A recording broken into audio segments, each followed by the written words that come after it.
હજુ આપણે ધોરણ 11ની અંદર જીભ પાઠ છે એનો અભ્યાસ કરતા હતા. આમ તો જીભ વિશે વધારે કંઈ કહેવાનું હોય નહીં, કારણ કે એ ખ્યાલ તો બધાને હોય.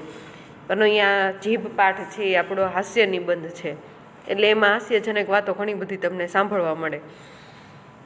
આપણે વાત કરી હતી કે રેલવે સ્ટેશને બે અલગ અલગ બોલી બોલતા, એટલે કે એક ભરૂચનો હોય અને એક કચ્છનો હોય, એમ બંને જણા છે એ વાગ્યુત ખેલતા હતા. એટલે કે બંને વચ્ચે બોલાચાલી થઈ હતી ત્યારે બંનેની ભાષા જે છે, બંનેના શબ્દો છે, ખરેખર સાંભળવા જેવા હતા. એ બધું આપણે જોયું. ત્યાર પછી હવે 53મા પેજ ઉપર નો પહેલો પેરેગ્રાફ છે. આમ તો એ જોઈ લીધો છે, છતાં પણ આપણે થોડું પુનરાવર્તન કરીએ અને આગળ ભણીએ કે જીભની કુતૂહલ પ્રિયતા ને છિદ્રોન્વેષીપણું અદ્ભુત છે.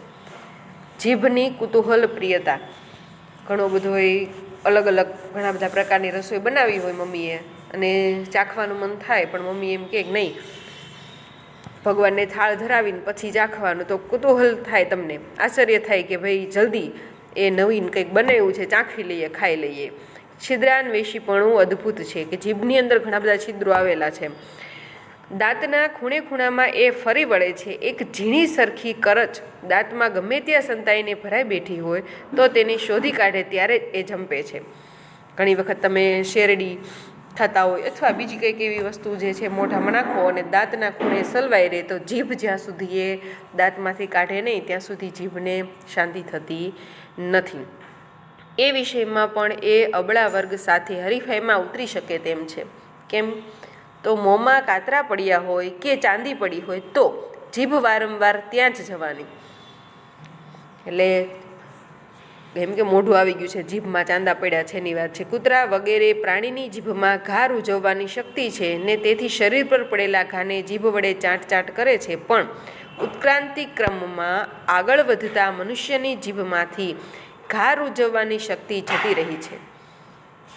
સાચું ને? કારણ કે ઘણા વ્યક્તિઓ એવા હોય કે માત્ર બીજાને દુઃખ આપવામાં જ મશગુલ હોય પોતાના મુખ દ્વારા, કારણ કે એની બોલી જેવી હોય, એની જીભ જેવી હોય કે હંમેશા કોઈનું હિત છે ઈચ્છતા હોતા નથી. એટલે એવી જ વાત અહીંયા કરી છે કે ઉત્ક્રાંતિ કાળમાં વાંદરામાંથી ધીમે ધીમે છે એ સંપૂર્ણ મનુષ્ય જે બને છે, એ આખો ઉત્ક્રાંતિકા ક્રમ છે, એની અંદર કહે છે કે ધીમે ધીમે મનુષ્યની જીભ છે એમાં ઘા રૂઝવવાની જે શક્તિ હતી એ જતી રહી છે, અને તેને સ્થાને ઘા પાડવાની ને પડેલા ઘા ચાટી વિશાળ ને ઊંડા બનાવવાની શક્તિ આવી છે.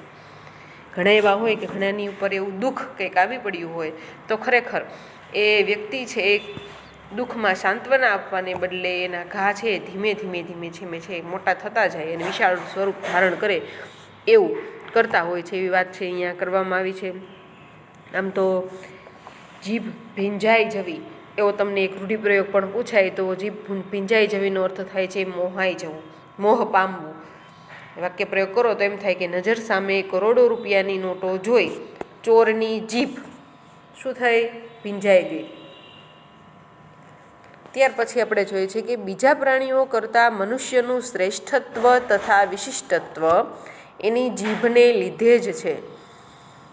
કે મનુષ્ય, તમે જુઓ કે ઘણું બધું જે અભ્યાસ કરેલા હોય, ભણેલ વ્યક્તિ હોય અને અભણ વ્યક્તિ હોય, તો ઘણી વખત તમને એવું જોવા મળે કે ભણેલા વ્યક્તિઓ હોય છતાં પણ એની જીભ છે એટલું માન સન્માન છે વડીલોનું એ રાખતી નથી હોતી જેટલું અભણ વ્યક્તિની રાખે છે. એવું પણ બને છે. એટલે ઘણા બધા ઉદાહરણો સમાજ છે, સમાજની અંદર તમને બધા જ પ્રકારના ઉદાહરણો છે એ જોવા મળે છે. એટલે અહીંયા કહે છે કે બીજા પ્રાણીઓ કરતાં મનુષ્યનું શ્રેષ્ઠત્વ તથા વિશિષ્ટત્વ એની જીભને લીધે જ છે. એ તો સાચી જ વાત છે. અન્ય પ્રાણીઓ કરતાં મનુષ્યોનું મગજ વધારે બળવાન હોય છે અથવા એનામાં બુદ્ધિ વધારે હોય છે, છતાં પણ એ અન્ય પ્રાણીઓ કરતાં એ બુદ્ધિનો ઉપયોગ છે ઓછો કરે છે. એ વાત મનુષ્ય અને પ્રાણી બંનેના પરિચયમાં આવનાર કોઈથી પણ મનાય એવી નથી.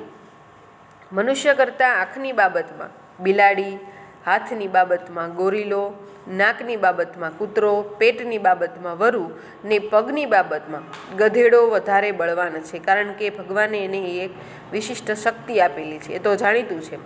તેમજ બીજા જાનવરોની માફક એને શિંગડા ને પૂંછડી પણ હોતા નથી. એટલે આજે વાત કરી એમ કે બિલાડી, ત્યાર પછી ગોરીલો, કૂતરો, ગધેડો અને વરુ, આ બધાની વાત છે કે બીજા જાનવરોની માફક તેનામાં શિંગડા કે પછી પૂંછડી હોતા નથી. એ પરથી સમજાય છે કે મનુષ્ય કરતાં જીભ સિવાયની બીજી ઇન્દ્રિયોના વિષયમાં અન્ય પ્રાણીઓ વધારે નસીબદાર છે.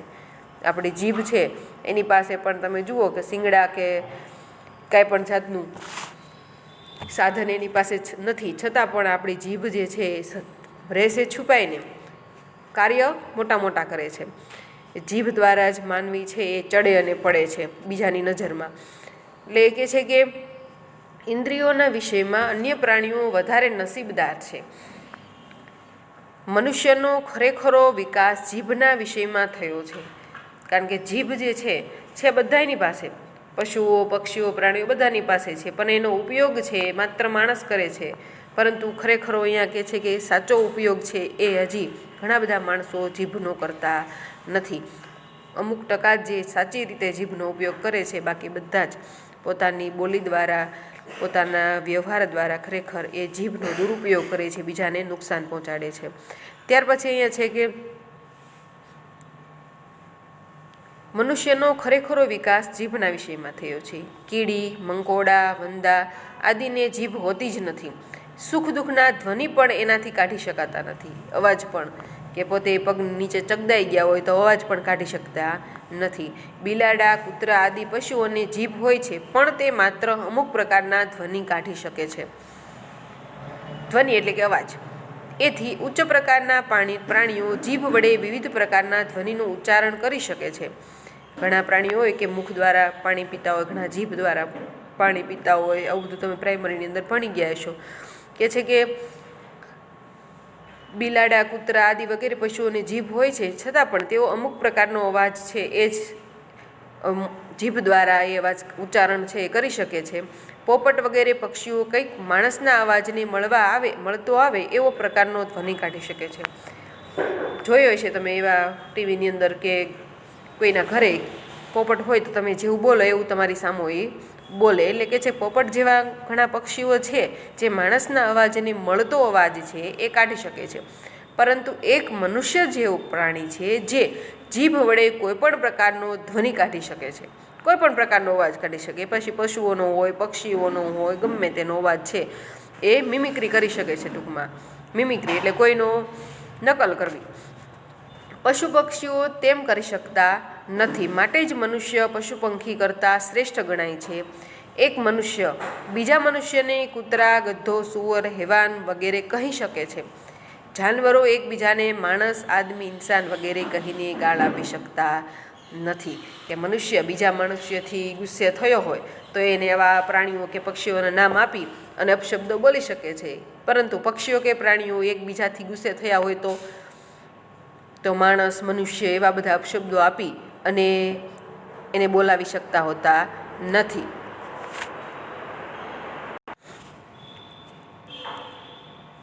માણસ, આદમી, ઇન્સાન વગેરે કહીને અપશબ્દો કહી શકતા નથી. એટલે એ માણસ કરતાં ઉતરતા દરજ્જાના ગણાય છે. મનુષ્ય પોતાને શ્રેષ્ઠ કહી શકે છે જીભ વડે. બીજું કોઈ પ્રાણી પોતાને શ્રેષ્ઠ કહી શકતું નથી. સાચી વાત કે પોતાના વખાણ છે એ પોતે પણ કરી શકે છે, બીજા દ્વારા સાંભળી પણ શકે છે. પરંતુ પ્રાણીઓ પોતે એ શ્રેષ્ઠ છે એવું કહી શકતા નથી અને બીજા પ્રાણીઓ પણ આ પ્રાણી છે, આ શ્રેષ્ઠ છે એવું મનાવી શકતા હોતા નથી. એ જ બતાવે છે કે મનુષ્યની શ્રેષ્ઠતા એની જીભને લીધે જ છે.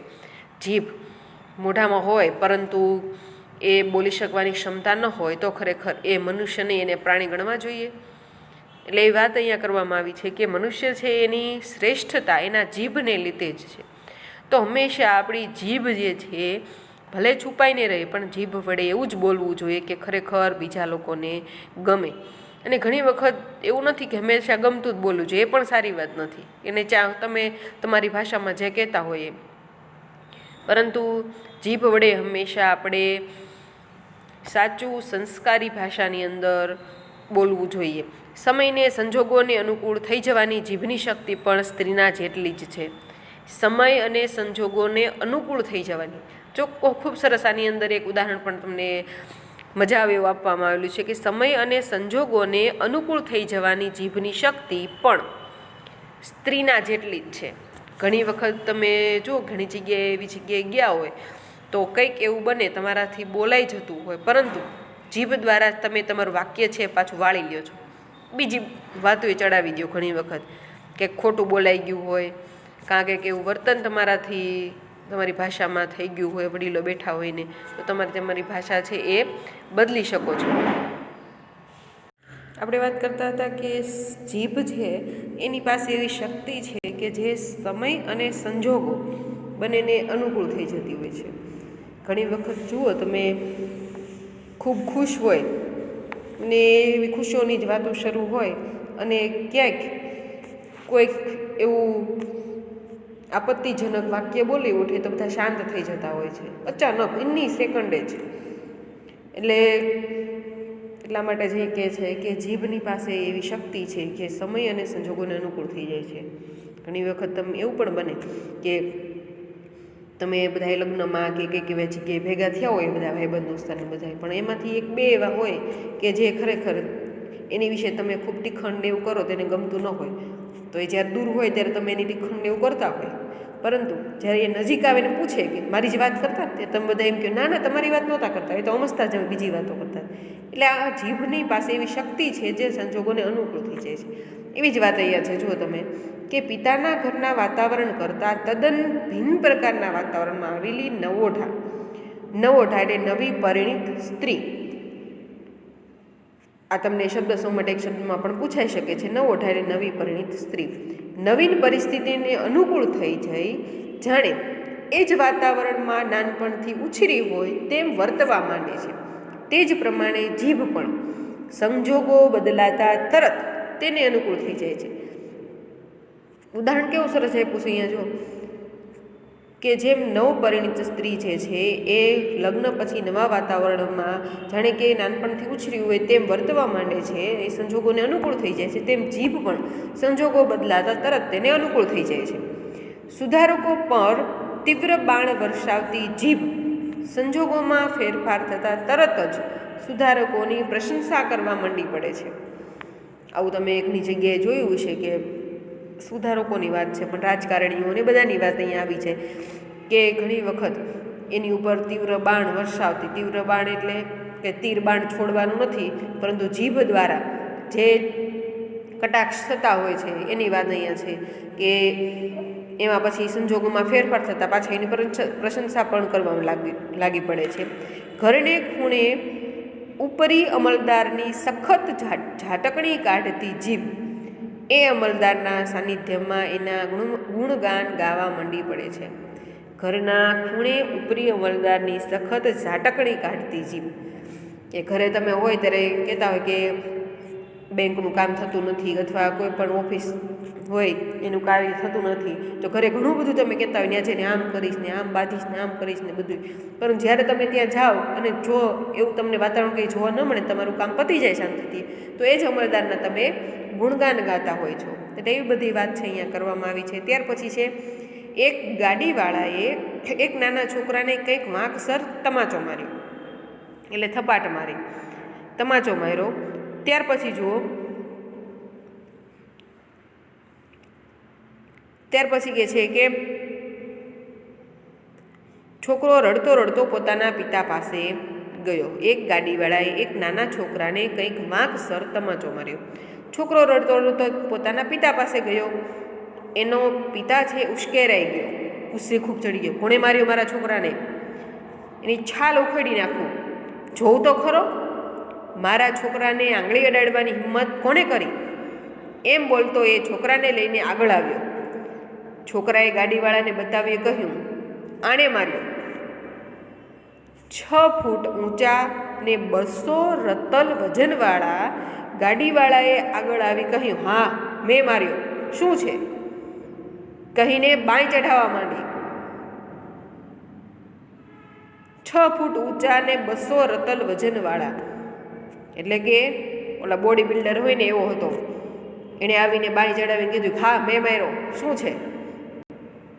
ત્યાર પછી જુઓ એ બદલાયેલી જીભ છોકરાના પિતાની જીભે બદલાયેલો રંગ જોઈ કહ્યું, બહુ સારું કર્યું, એ તો એ જ લાગનો છે. એક જ તમાચો શું કામ માર્યો? મારવા હતા ને 2-4. મારા દેખતા મારો બીજી એક થપાટ. આ જ પ્રમાણે બધાની જીભમાં સમયને અનુકૂળ થઈ જવાની શક્તિ રહેલી છે.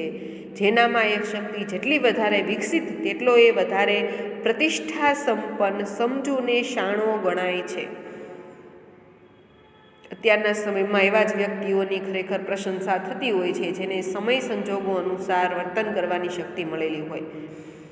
ક્યારેક કેવું વર્તન કરવું, ક્યારેક કઈ ભાષા બોલવી, બધી જ જેનામાં સમજ હોય એ શાણો સમજુ માણસ કહેવાય અને પ્રતિષ્ઠા સંપન્ન કહેવાય. કે ભાઈ તમે જો લગ્ન સમારંભ હોય કે ગમે તે હોય, એવો પ્રસંગ હોય, ટૂંકમાં મેળાવડા હોય, ત્યાં બધા વ્યક્તિઓ એવા નહીં હોય કે ભેગા બેઠા હશે. અમુક વ્યક્તિઓ હોય છે કે એક વ્યક્તિ બેઠી હોય તો એની આજુબાજુ 3-4 વ્યક્તિઓ બેઠા હોય અને એની વાતો છે સાંભળતા હોય. એટલે ખરેખર એની વાતોની અંદર, એની ભાષાની અંદર, એની જીભની અંદર એવું આકર્ષણ હોય છે કે સામેની વ્યક્તિ એનાથી આકર્ષાય છે અને સાંભળવા એને મથે છે. એટલે એવી જ વાત અહીંયા કરવામાં આવી છે. કામિની પેઠે જીભના જાદુને કામણ પણ અનેરા છે. કામિની શબ્દ અહીંયા એવો કેવો શબ્દ છે? કામિની, એટલે કે બીજાને આકર્ષે તેવી જીભ જે છે એની વાત છે. કામણગારી, કામિની શબ્દનો બીજો અર્થ તમે સુંદર સ્ત્રી અથવા સૌભાગ્યવતી એવું પણ કરી શકો છો. તો આવી કામણગારી જીભ જે છે એની વાત છે અહીંયા કે કામિની પેઠે જીભના જાદુને કામણ પણ અનેરા છે. કે સુંદર સ્ત્રી હોય એ બધાને આકર્ષે એની જેમ જ જીભ જે એના જાદુ અથવા એના કામણ પણ અનેરા છે. એ મોહિનીના મોહનાસ્ત્ર ભારે અસરકારક છે. જીભને કીધું છે કે જીભ દ્વારા જે મોહિની અસ્ત્ર છે એ છૂટે છે ખરેખર ખૂબ જ અસરકારક હોય છે. નયન બાણ કરતાં પણ જીહવા બાણ વધારે કાતિલ નીવડે છે. એટલે જ કે છે ને કે માણસ છે એ કહેવાય કે તલવાર એકવાર મ્યાનમાંથી પાછી નીકળે તો જાય, પણ મુખમાંથી નીકળેલું શબ્દો જે છે, વાણી છે, કોઈ દિવસ પાછી જઈ શકતી નથી. એટલે કે છે કે કોઈની સામે જોવું એના કરતાં તમારા દ્વારા બોલાયેલા જે શબ્દો છે એ વધારે કાતિલ નીવડે છે. હવે ત્યાર પછી કાતિલ એટલે મર્મવેધી, બીજાને લાગણીવશ કરી નાખે એવા ખરેખર જીભ દ્વારા બોલાયેલા શબ્દો છે એ નીવડે છે. ઘણીવાર અમુક ઓળખીતા પુરુષ પર કોઈ સ્ત્રી ફિદા થઈ જવાનું જાણીએ છીએ ત્યારે આપણને અત્યંત આશ્ચર્ય થાય છે. ઘણી વખત અમુક ઓળખીતા પુરુષ પર કોઈ સ્ત્રી ફિદા થઈ જવાનું, એટલે કે એના તરફ આકર્ષિત થઈ જવાનું તમે જાણો ત્યારે ખરેખર તમને શું થાય? આશ્ચર્ય થાય. એવું એનામાં છે શું? ઘણી વખત એવું થાય તમારા ઓળખીતા વ્યક્તિ હોય અને એને પ્રેમ લગ્ન કર્યા હોય તો તમને એમ થાય કે એનામાં વળી આવું તો કાંઈ છે નહીં, એવો તો કાંઈ હેન્ડસમ નથી, કે ભાઈ એટલો કમાતો ધમાતો પણ નથી, એનું ગુજરાન ચાલે એટલું કમાય છે, તો પેલી છોકરી એનામાં જોયું હશે શું? એવું પણ થાય. એટલે કે છે કે નથી રંગ, નથી રૂપ, નથી મર્દાનગી, નથી પૈસા, નથી પ્રતિષ્ઠા, એવું તે એ સ્ત્રી એનામાં જોયું શું? એના સામાન્ય રીતે બધાને લાગે છે, પણ તન મન કે ધનના વૈભવ વડે નહીં, એણે તો જીભના જાદુથી એ સ્ત્રીનું મન હરી લીધું હોય છે. એ આપણે જાણતા હોતા નથી. અને એના સંસ્કારો દ્વારા, એની જીભના જાદુ દ્વારા ખરેખર ઘણા કહે ને કે ભાઈ એને તો બોલી જેવી છે, બોલીમાં જેવી મીઠાશ છે કે ભલભલાને એ પાણીમાં ઉતારી દે. તમારા ઘરમાં પણ એવા વ્યક્તિ હોય છે, એટલે કે છે એની જીભમાં જેવો જાદુ છે કે ભલભલાને પાણીમાં ઉતારી દે. ગમે તેવો ગુસ્સો લઈને એવા હોય પણ એવી મીઠાશ ભરી વાતો કરે કે ગુસ્સો ઘડીકમાં ક્યાં છૂમંતર થઈ જાય ખબર ન પડે. એટલે એવી વાત છે અહીંયા. અભિમન્યુ પર નયનોના જાદુ અજમાવી ચૂકેલી ઉત્તરાને જીભના જાદુ અજમાવવાનો વધારે અવસર મળ્યો હોત તો એ વીર પુરુષ બની રણસંગ્રામમાં જઈ સ્વર્ગવાસી બનવાને બદલે ધીર પુરુષ બની નમૂનેદાર ગૃહસ્થ આશ્રમી થયો હોત. ઈશ્વર પર જીભને વશ થાય છે. માત્ર અહીંયા જો અભિમન્યુ અને ઉત્તરાની વાત આવી તો અભિમન્યુ કોણ હતો? ખ્યાલ છે કોઈને? મહાભારતના યુદ્ધ સમયની વાત છે કે મહાભારતના યુદ્ધની અંદર કૌરવો અને પાંડવો સામસામે લડ્યા, તે બધાને ખબર હશે. તો હવે એમાં પાંડવો હતા, કેટલા પાંડવો છે હતા, ટૂંકમાં 5 પાંડવો હતા. એમાંનું જે ત્રીજો, પહેલાં તો યુધિષ્ઠિર, અર્જુન, ભીમ, સહદેવ અને નકુલ. તો એમાંનો જે અર્જુન જે છે, અર્જુન અને સુભદ્રાના પુત્રનું નામ છે અભિમન્યુ, ને અભિમન્યુના લગ્ન છે એ ઉત્તરા સાથે થાય છે. એટલે અહીંયા કહે છે કે જો ઉત્તરાને વધારે સમય પોતાના જીભના જાદુ અજમાવવાનો વધારે સમય મળ્યો હોત ને, તો અભિમન્યુ છે એ રણસંગ્રામમાં એ વીરગતિ પામવાને બદલે એક ગૃહસ્થ આશ્રમી, નમૂનેદાર ગૃહસ્થ આશ્રમી થયો હોત. એ ખરેખર જીભનો જાદુ છે એવું કહેવા માગે છે અહીંયા. માત્ર મનથી નહીં પણ જીભ વડે સ્તોત્રો ગાઈ ઈશ્વર પ્રાર્થના કરવી જોઈએ. તેનું કારણ પણ આ જ છે. એ છે માત્ર મનમાં તમે શ્લોકો બોલો એમ નહીં, પણ તમે જોતા હોય તો શ્લોકોને બોલતા હોય તો મનમાં ઓછા બોલે બધા, જીભ દ્વારા અવાજથી તે એ સ્તોત્રો છે બોલાતા હોય છે. એટલે કે છે એનું પણ આ જ કારણ છે. ઈશ્વર પ્રાર્થના છે હંમેશા લોકો છે સ્તોત્રો હોય કે શ્લોકો હોય એ હંમેશા ગાઈને જીભ દ્વારા, જીભનો ઉપયોગ કરીને છે ઈશ્વરને પ્રસન્ન કરતા હોય છે. શેષનાગની 1000 જીભને લીધે જ જગત ગતિમાન રહી શક્યું છે, ને એના પર શયન કરવાને લીધે જ ઈશ્વર પણ જાગ્રત રહી શકે છે. કારણ કે શેષનાગની જીભ પણ ઘણી બધી છે, તેમાંથી જે ગરમ હવા નીકળે છે એના લીધે પણ, એના ઉપર શયન કરવાને લીધે ભગવાન વિષ્ણુ પણ હંમેશા જાગ્રત રહે છે, અને એના લીધે જ આખું જગત જે છે એ ખરેખર ગતિમાન છે, એમ અહીં કહેવા માગે છે. ત્યાર પછીનો પેરેગ્રાફ છે કે જેમ દેશની જીભો વિશિષ્ટ પ્રકારની હોય છે, બોલીઓ. આપણે તો ગુજરાતમાં હોય તો તમને અલગ અલગ પ્રકારની બોલી લાગે, તો દેશની જીભ છે. ભારતની હોય, ભારતના લોકો હોય, પછી ઇંગ્લેન્ડના હોય, અમેરિકાના હોય, લંડનના હોય, અલગ અલગ જગ્યાના હોય, દુબઈના હોય. તો બધાની જીભ છે એ વિશિષ્ટ પ્રકારની હોય છે. તેમ ભિન્ન ભિન્ન વ્યક્તિની જીભની ખાસિયત પણ જુદી જુદી જાતની હોય છે. બધાની તમે બોલે તો તમને કંઈક અલગ જ લાગે. ભલે અંગ્રેજી બોલતા હોય તો અંગ્રેજી બોલતા હોય એમાંય અલગ અલગ રીતનું બોલતા હોય. એટલે કે છે કેટલીક જીભો શ્રોતાના કાનની ઉપાસક હોય છે. શ્રોતા એટલે સાંભળનારનો વ્યક્તિ જે છે એની ઉપાસક હોય છે, કે અમે બોલીએ પણ સાંભળનાર વર્ગ છે એ હોય નહીં તો ખરેખર જે બોલનાર છે એનું કંઈ મહત્ત્વ રહેતું નથી. આખો વખત સાંભળનારના કાનમાં એ ઘૂમ્યા કરે છે. ઘણી વખત તમે કથા વાર્તા સાંભળવા ગયો હોય, સપ્તાહ બેઠી ત્યાં સાંભળવા ગયા હોય, તો એના જે શબ્દો છે એમાં તમને બધું યાદ નહીં રહે, પણ અમુક વસ્તુઓ જે તમને ગમી હોય તમારા કાનની અંદર સતત એનો અવાજ તમને આવ્યા જ કરે ને તમને યાદ આવ્યા જ કરે. એટલે કે છે કે અમુક વાતો જે એવી હોય છે, અમુક શબ્દો એવા છે, અમુક વાક્યો એવા હોય છે કે તમારા કાનની અંદર હંમેશા ઘૂમા કરે છે. કેટલીક જીભો આત્મપ્રશંસાની હેલીમાં પોતાને સાંભળનારને ડૂબાડી દે છે, તો કેટલીક સાંભળનારની ખુશામદમાં જ રચી પચી રહે છે. ઘણી જીભ એવી હોય કે પોતાની પ્રશંસા હંમેશા કર્યા રાખે. ઘણા વ્યક્તિઓ હોય તમે જોજો કે પોતાની અથવા પોતાના ઘરની ગમે તે વાત હોય, પોતાના ઘરમાં આમ ને તેમ ને ઓલું ને પેલું, પોતાના ઘરની જ પ્રશંસા કર્યા રાખે, બીજા કોઈની વાત સાંભળે પણ નહીં અને બોલવા પણ ન દે. અને ઘણા એવા હોય કે ખુશામદ, કેટલાક સાંભળનારની ખુશામદમાં જ રચા પચા રહે છે, પોતાના વખાણ કરતા હોય તો હા અમારે તો આમને શરૂ જ હોય છે. ત્યાર પછી પેજ નંબર 54 ઉપર છે કે કેટલીક જીભો સ્ત્રી મુખને જોઈને વાચાળ બને છે. ઘણી વખત વાતચીત ગમે તે થતી હોય પણ સુંદર સ્ત્રી બાજુમાંથી નીકળે એટલે એનું મુખ જોઈને જીભ છે વાચાળ બની જાય છે. જે આવી પણ ઘણી બધી વસ્તુઓ છે એ આમ તો જીભ માટે ખૂબ ઉપયોગી હોય છે. અન્યથા મૂક થઈને રહે છે. મૂક એટલે કે મૂંગું, મૂંગા થઈને રહેતા પણ આવું કંઈક જોવા મળે એટલે તરત મનમાંથી કંઈક અવાજ નીકળી જાય. જીભો બહુરી સમાસની પેઠે અન્ય પદ પ્રધાન હોય છે. જીભ છે એ બહુરી સમાસ, તમને ખ્યાલ છે બહુરી સમાસ કોને કહેવાય? બહુવ્રીહી સમાસ છે એની પેઠે અન્ય પદ પ્રધાન હોય છે.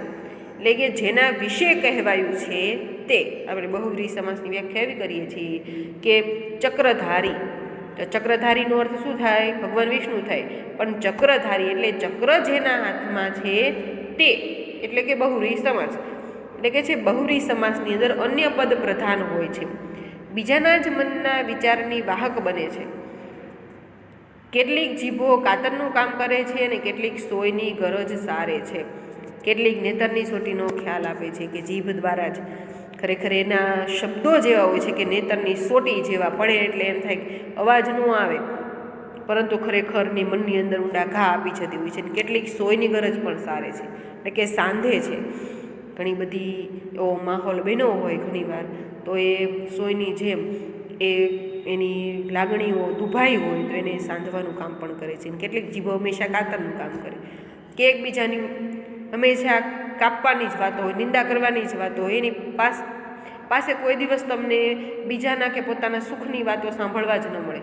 ઓલા આમ કર્યું, પેલા આમ કર્યું, મેં આમ કર્યું, આમ ને તેમ, ઓલું ને પેલું, શરૂ જ હોય. એટલે કાતરનું કામ છે એ કરતી હોય છે. હવે આપણે આટલો પાઠ છે અહીંયા રાખીએ છીએ અને આવતા લેક્ચરની અંદર આગળનો પાઠ છે એનો અભ્યાસ કરીશું કે ખરેખર જીભ છે એના વિશે હજી 3 પેરેગ્રાફ છે ભણવા. આમ તો જીભ વિશે જતીન્દ્ર દવે ખૂબ સરસ હાસ્ય નિબંધ છે લખેલો છે, આનાથી મોટો પણ છે, પણ આપણે અભ્યાસક્રમની અંદર આટલો જીભનો પ્રકરણ છે ભણવામાં આવેલું છે. તો જીભ માટે તો આમ તો જેટલું કહીએ તેટલું ઓછું જ છે, છતાં પણ 3 પેરેગ્રાફ આપણે બાકી રાખીએ છીએ. અને અત્યાર સુધી જેટલો પાઠ ચાલ્યો છે બધો જ ફરજિયાત બધાએ 2 વાર વાંચી જવાનો, અને એમાંથી નીકળતા પ્રશ્નોના જવાબ હોય, ત્યાર પછી વ્યાકરણ હોય, બધું જ સાથે સાથે તમારે કરતું જવાનું છે.